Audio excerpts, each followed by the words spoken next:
right. Good morning. Welcome back to the Marketing Thread. I am your host, Todd Schnick, joined by my friend and colleague, Mandy Holm. Good morning, Mandy. How are you? Morning, Todd. Doing well. How are you? I'm doing great. So, important discussion today. A topic that is very important. It's changed over my professional career, how you think about and how you approach this subject. But I know you're going to share some critically important information today. So before we get to today's discussion, remind the audience what the Marketing Thread is all about.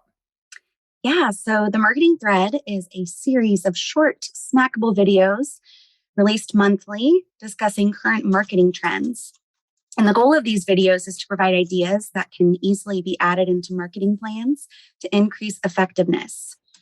This collection of easily digestible marketing videos addresses subjects such as social media best practices, generation-based marketing, media relations, and blogging, among other helpful marketing tips designed to promote successful marketing strategies. It's been a really intriguing series. It's been fun to be part of it. Speaking of media relations, I understand that's what we're diving into today. So lead us off. Where are we going with this? Yeah, so today we're going to cover just some basic media relations tips. A strong media relations strategy must incorporate consistent messaging, well-targeted media lists, newsworthy media pitches, and compelling, well-written content. So first, I want to clarify the difference between media relations and public relations. Media relations refers to the relationship that a company or organization develops with journalists, while public relations extends that connection beyond the media to the general public. It's possible for communication between the media and the organization to be initiated by either side. So there is a difference. They usually go hand in hand, but they are not technically the same. I think it's important to explain the difference because I think there's people in the industry that don't know the difference between. I concur. And it's critically important. Now, you're right. I mean, they're intertwined. They work together, and the more you strategize around that interaction, the more effective the whole thing will be. But it's important to offer that distinction. Exactly. So diving right in, first and foremost, you want to build your media lists. So start by digging through publications that you want to earn placements in. Who's your target audience? What's the best way to reach them? Digital or print publications? Daily or monthly? Or all the above? For example, if you're a home builder, like many of our clients are, consider industry publications like Builder Club Rewards, Builder Online, or Kitchen and Bath Business. Then consider consumer publications like Atlanta Journal-Constitution and Know Atlanta. Once you've determined that, start keeping track of which journalists frequently cover relevant topics. Find out if they're freelance or regular contributors to that publication.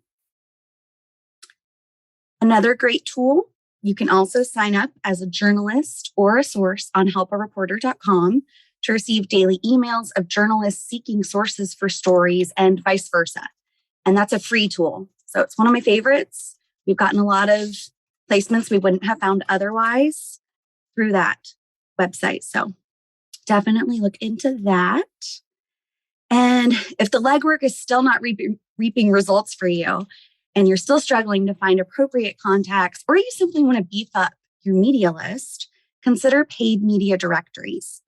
Here at Denim, we utilize Cision for nationwide journalists, and then we use Mitch Left's Media Match for Atlanta-based journalists.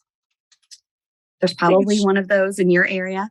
Yeah, I think it's, of course there is. I think it's important. A couple of thoughts here, Mandy, and what you've talked about. You can't just rely on paid media sources. You've got to go through and build a list through some of the other strategies that you talked about.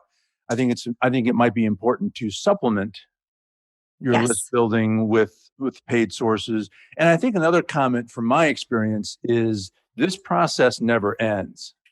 No. Because sources media sources, newspapers, magazines. I mean, it's constantly changing. The reporters are constantly moving around to different venues, to different newspapers, or whatever the source is. I mean, this is a process that is never ending.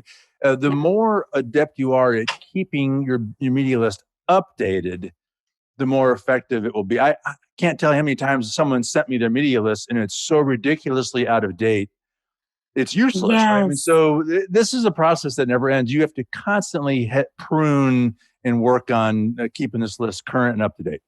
Yeah, keep that contact, because even if you've fostered a good relationship with a reporter and they leave that publication, if they like you, they'll send you the new contact. Right. And then there's not a disconnect, and then you have a new relationship to focus on. But if you haven't been in, I wouldn't say regular contact with a reporter, they might not think about you when they move on, or their beat changes. So it's really good to keep that communication open with them. In this day and age, they're moving around a lot. I mean, just in the 10 years that we've been doing the podcast, there have been people that have worked for 4 or 5 different companies. So it's the modern era. I mean, people are moving around a lot. Same with journalists. So you've got to really work to keep that list updated. And one of the biggest struggles we're finding is a lot of publications are consolidating or buying others out. So it's becoming a more pay-to-play scene. But there's still something to be said about keeping those relationships with journalists so that when their need does come up, they know that you're a valuable resource they can count on. Absolutely. And then moving on from that, segueing into understanding journalists. So my 2 big tips: avoid 2 things: cold calling and burning bridges. And what I mean by that is, don't send the same press release and pitch to every single reporter. Mix it up and tweak it per send. Because trust me, journalists can tell when they've been sent a mass pitch. And while some don't seem to care, they're just there for any and all news, there are some that do. So be mindful of that. Through Cision, we do mass pitch some news releases, but there are certain reporters that we have removed from that big list, and we pitch individually, one-on-one, through personal email. And then from there, I would say you need to get to know your target journalists. Find out what they're planning by researching editorial calendars. You can find those online through the publication website. They're available on Cision a lot of the time as well. That's something you can pay for. Find out what they want to know about and how they like to receive pitches and information. Some prefer Word documents, while some prefer putting the whole news release within the body of the email. It's not super important, but I definitely think if it comes up and you have the opportunity to ask what's your preference, you should. And then, as with any digital correspondence, chances of a response and coverage greatly increase if you deliver valuable information in a useful preferred format. Something, as we were talking about evolving and how this whole field has changed, you can now connect with your key media contacts on LinkedIn and Twitter. A lot of journalists still love Twitter. So I've connected with several reporters there. And then you have something that you can reference when you're sending them a pitch. Hey, I loved your article about XYZ. I have someone that might be a good source for you if you cover that topic or dive deeper. So, and transparency is key. So chat with them about mutual interests and just follow their work so that when you do send them a pitch, they have a light bulb go off. They recognize you. A couple of thoughts I have on all this.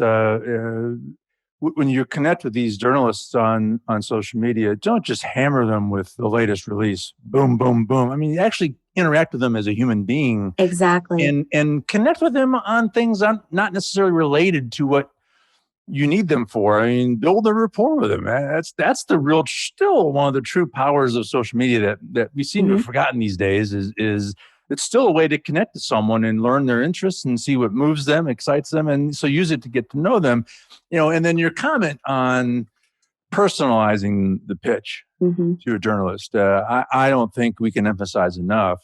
Just like you and I and everyone else, we're deluged with content. We're hammered with messaging all day long. And a journalist is no different. I mean, they're getting hammered themselves. And so where you take a few extra minutes to personalize that outreach to them really does stand out, so that may take some time and we're all busy, but that will increase the effectiveness of that pitch significantly. Exactly. You hit the nail on the head. Building that rapport, it just makes a difference with certain reporters. And lastly, if you promise something to a journalist, deliver. That's where I'm looping back to burning a bridge, because they won't forget and they probably won't reach out to you as a source again. So if something falls through and it's through no fault of your own, you can't deliver, at least have that communication.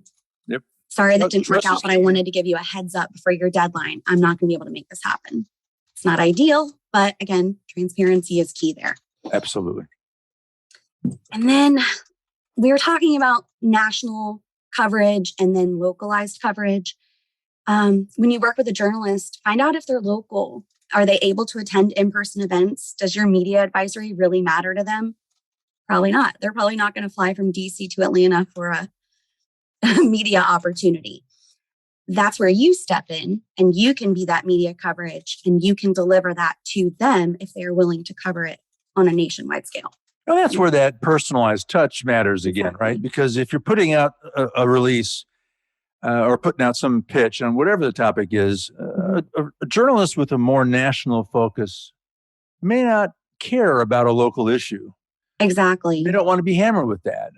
And, a journalist who is very focused on the local area may not care about a more 10,000 foot overview of something. They may want something that's really local, bricks and mortar, personal to their beat, so you got to think about that. That falls back in line with the idea of focusing on personalizing a bit. You got to pay attention to local versus national because they care about different things. Yeah. And this is where the beauty of Zoom has come in the last year too. A lot of events have gone virtual instead. So maybe it is more relevant to them than it would have been that's a good point. Otherwise. But again, you have to maybe use common sense. Will they actually care, or are you just wasting your time? Well, you hit the nail on the head. It's all about common sense. Use it. Yeah. It's the lack of a better phrase, but yeah. The best thing you can do here. I agree. So then from there, good news releases and pitches. These two go hand in hand because success is unlikely if one or the other is weak. One of the most important aspects of public relations is a well-crafted news release. There are general media standards most journalists follow. A lot of them have been a little more flexible as of late, but in general, there are rules and standards. So you need to ask yourself, did you write a strong pitch to capture their attention and a strong lead to capture the reader's attention? Did you follow AP style guidelines? Did you provide supporting details in a concise manner? These are all important questions to ask. And if we're being honest, I'll go ahead and own it. I am the editorial snob at Denim Marketing. I'm a stickler for AP style and writing concisely. No fuss, no muss. If we can say it in less words, that's how I want to say it. And one of my biggest pet peeves, we run a news site of our own.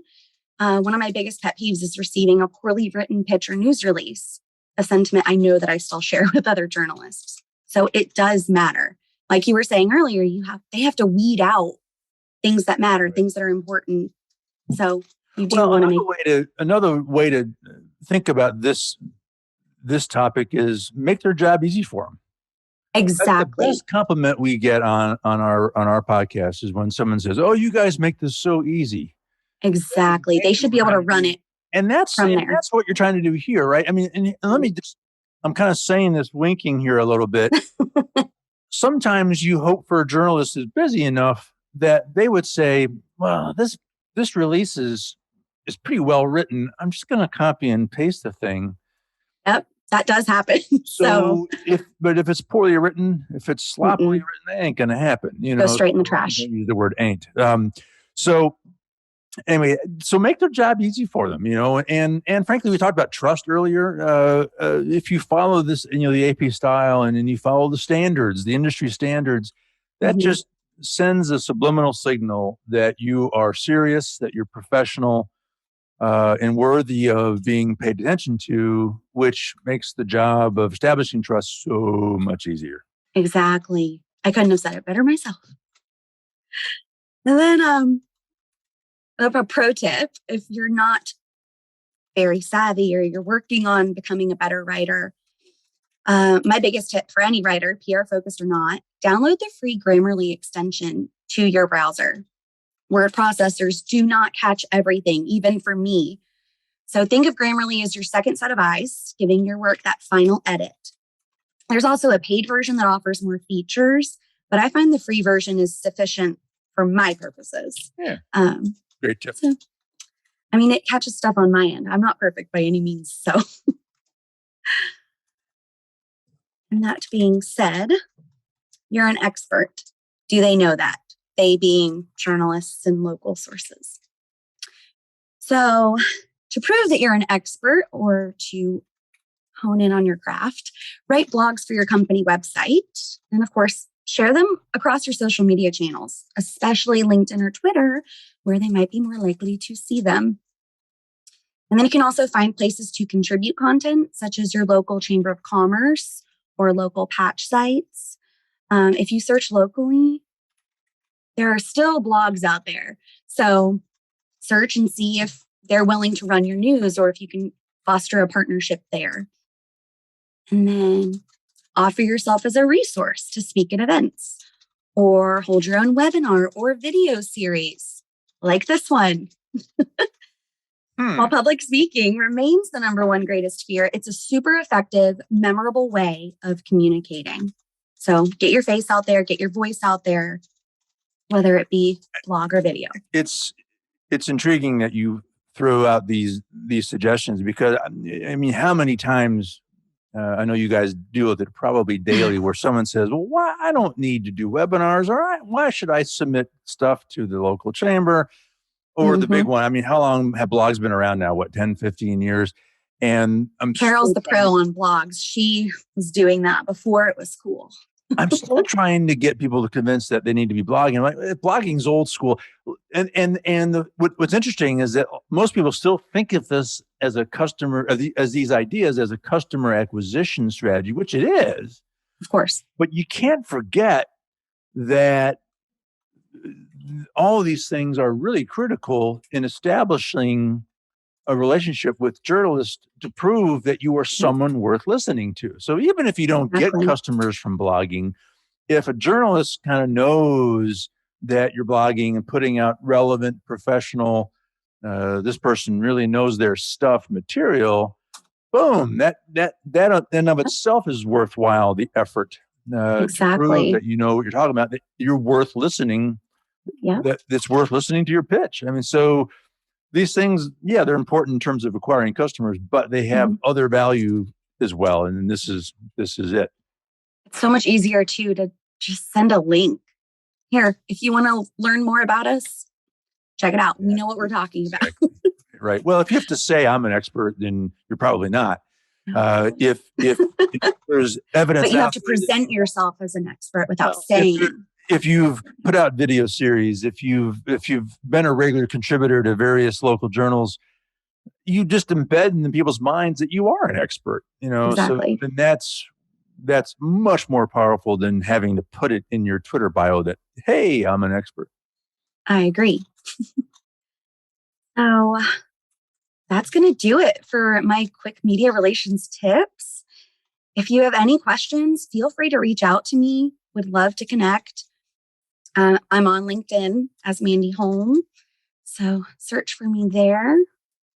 And thanks for joining us. Absolutely. Well, Mandy, good to see you as always. Thank you for sharing this important information. This stuff isn't rocket science, but it's amazing how many people don't follow these suggestions and then wonder why they struggle to get coverage and why it's such a hard process. So anything we can do to cut through the chaff and get noticed by these journalists is important stuff. So thanks for sharing this critically important material. All right, that's all the time we have for today. Thank you for tuning in and listening. On behalf of my co-host, Mandy Holm, I'm Todd Schnick. We'll see you next time on The Marketing Thread.